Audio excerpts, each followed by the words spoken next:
Hello YouTube, नमस्कार मंडळी आणि कसं काय मुंबईकर. तर आज होता दिवस सुट्टीचा. तर नाईट शिफ्ट संपवून सकाळ सकाळ विचार केला की डायरेक्ट सर्व्हिस सेंटर गाठूया आणि नीलपरीची पहिली सर्व्हिसिंग करून घेऊया.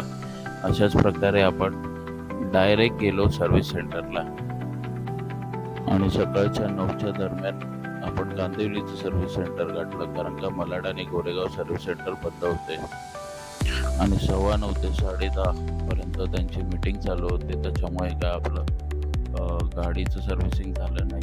तर नियर बाय 11 o'clockला आपली गाडी म्हणजे नीलपरी सर्व्हिसिंगला आली आणि अर्धा तासात सर्व्हिसिंग सुद्धा झाली. बाकीचा एक्सपिरियन्स आपण ब्लॉग थ्रू जाणून घेऊ.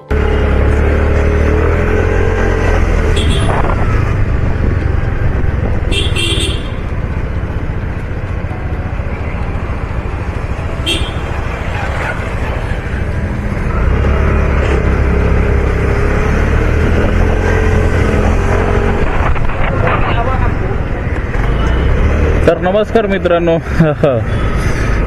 आता वाजलेत 11:55 म्हणजे जवळपास 5 मिनटं कमी आहेत. सो सर्व्हिस सेंटरला आलेलो आपण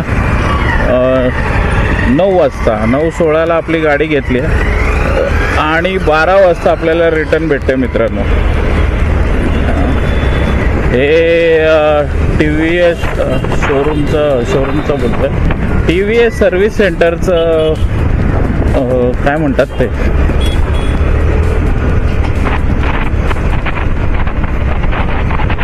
हे प्रत्येक TVS सर्व्हिस सेंटरमध्ये होतं मित्रांनो, कारण का पूर्ण दिवस काढून जावा लागतो. लास्ट टाइमला पण मी बोललो असेल, पण गाडी तर खूपच छान आहे. गाडीत एक तुम्ही लॉंग राईडला घेऊन जाऊ शकता, रेग्युलरली यूज करू शकता आणि नाही म्हटलं तरी फ्यूल कन्झम्पशन खूप कमी आहे गाडीचं. पण कसं आहे मित्रांनो, सर्व्हिस पण तेवढी गरजेची आहे आणि यांच्या सर्व्हिस सेंटरला वॉशिंग नाही आहे कुठल्याच, ना गोरेगावला होती ना इकडे. मी म्हटलं इकडे तरी गाडी वॉश करून भेटेल, तर त्यातसुद्धा आपले स्वतःचे पैसे टाकावे लागतात मित्रांनो. तर सर्व्हिस म्हटली तर खूप बेकार आहे TVSची. जर गाडी घेत असाल तर गाडी बेस्ट आहे आणि खरंच खूप चांगली आहे. तर आउटडोर तुम्ही सर्व्हिस करत असाल तर चांगला असा मेकॅनिक शोधून त्याची आउटडोर सर्व्हिस करा. लवकरात लवकर होईल पण, आणि तुम्हाला पूर्ण दिवसाची वाट बघायला लागणार नाही. 60 ते 70 TVS वाल्यांचं म्हणणं आहे, जेव्हापासून गोरेगाव बंद झालं तेव्हापासून 60 ते 70 गाड्या इथे दररोज येतात, पण त्याचे सोय ह्या लोकांनी केलेली नाही आहे. 60 ते 70 गाड्या गोरेगावच्या मालाडच्या सगळ्या इथेच कांदिवलीला येतात, पण त्यातली कशाची सोय नाही आहे मित्रांनो. ॲडवायझरने गाडी तर घेतली, पण त्याची सर्व्हिस बघायला गेलो तर सारखं जाऊन विचारायला लागत होतं की बाबा सर्व्हिस झाली असेल तर सांगा, किंवा सर्व्हिस करणार आहेत की नाही, किंवा कितवा नंबर होता किंवा काय, सगळं एक्सप्लेन करावं लागतं मित्रांनो. तर गाडी घेत असाल तर ठीक आहे, पण आउटडोर सर्व्हिस सेंटर तुम्ही शोधू शकता, ऑप्शनल असेल तर. नाहीतर सर्व्हिस पण ठीक आहे, पण जो वेटिंग पिरियड आहे ना मित्रांनो, कारण का मी आता तुमच्यासमोरच नाईट करून आलो आहे आणि हे सगळं घडतं आहे. मला माहिती होतं, मी तयार होतो या गोष्टीसाठी, पण कसं आहे मित्रांनो, मला माहिती असूनसुद्धा जातो, कारण यांची सर्व्हिस परफेक्ट असते. सर्व्हिसमध्ये तोड नाही, पण यांची वेटिंग पिरियड खूप जास्त असतो मित्रांनो. आणि जर तुमचा पहिला नंबर नाही लागला, लवकरात लवकर नाही आला तुम्ही, तर आता 10 वाजता त्यांचे 16 का 17 नंबर चालू होते. म्हणजे विचार करा, तुम्ही संध्याकाळी 4 वाजता आलेलं तुम्हाला परवडेल. सो बाकी काहीच नाही, एवढं सांगायचं होतं सर्व्हिस सेंटरबद्दल. कारण का सर्व्हिस सेंटरकडून कॉल येतो तेव्हा पण मी सांगितलं या लोकांना की तुमचे सर्विस छान आहे, पण जो वेटिंग पिरियड आहे तो खूप घाण आहे.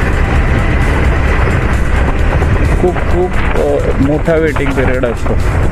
आणि जर का वेळेत नाही आलात तर मग तुम्हाला खूप जास्त वेट करायला लागू शकतो. सो विचार करा गाडी घेताना बेस्ट आहे. गाडीमध्ये काही प्रॉब्लेम नाही आणि रफ अँड टफ गाडी आहे. तुम्ही किती लांब आणि कुठून सुद्धा कुठपर्यंत म्हणजे लॉंग राईडसुद्धा करू शकता, रेग्युलर राईडसुद्धा करू शकता. पण सर्व्हिस सेंटरमध्ये आल्यावर तुम्हाला असं वाटेल की का गाडी घेतली आणि कशाला गाडी घेतली. तर त्याच्यापासून वाचायचं असेल तर तुम्ही तुमचा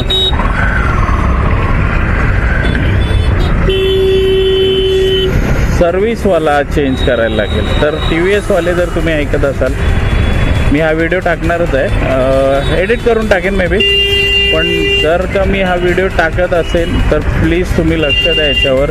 जर 2 जागेवरच्या गाड्या एका ठिकाणी येत असतील तर कृपया करून त्याच्यासाठी सुद्धा सोय करा. तुमच्या गाड्या खूप छान बनवल्या आहेत, पण सर्व्हिसमध्ये ते सगळं घालवाल तुम्ही. सो विचार करा थोडासा आणि थोडीशी सर्व्हिस सुधारा प्लीज. रिक्वेस्ट आहे तुमच्याकडे. तर अशा प्रकारे आजचा दिवससुद्धा आपला संपला आहे. अजून काच बसवायचं आहे. तर काचेबद्दल विचारलं मी. आपल्या स्पीडोमीटरची काच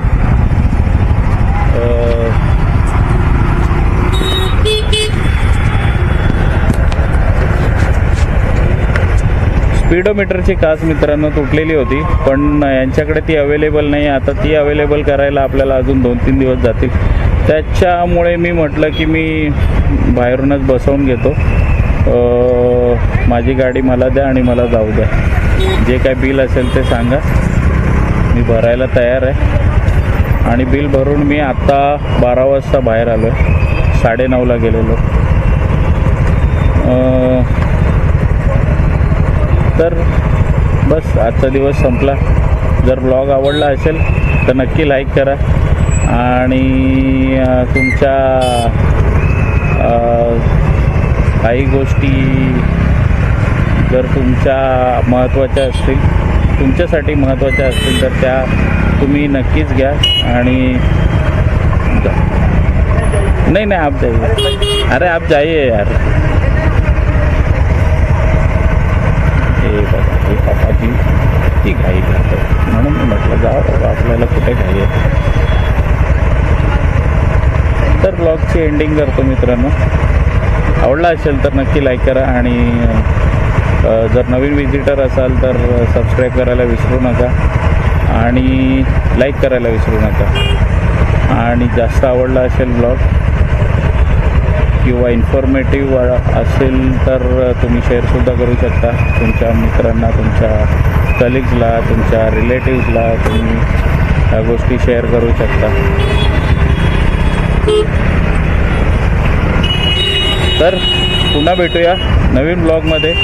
तोपर्यंत जय जिजाऊ, जय शिवराय.